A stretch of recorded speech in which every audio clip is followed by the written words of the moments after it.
In this video, I'll show you how to factory reset your G-Shock GBD-200. I'll show you how to reset it and also how to unpair it with your phone. So on the watch itself, press the top left corner button here during 2 seconds to enter its menu. Then we need to go all the way down in this menu using the left side lower button here. Press it a few times until you select Reset All. Confirm by pressing the Start button on the right side top corner.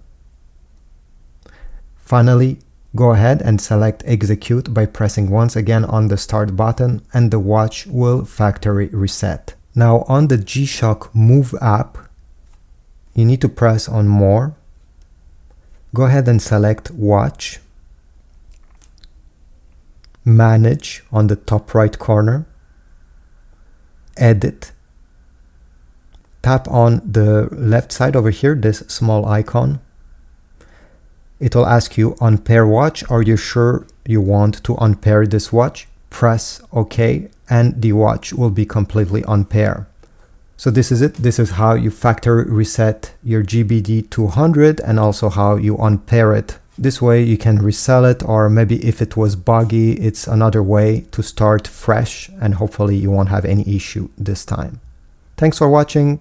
Please leave a like, subscribe, comment down below, and I'll see you in the next video.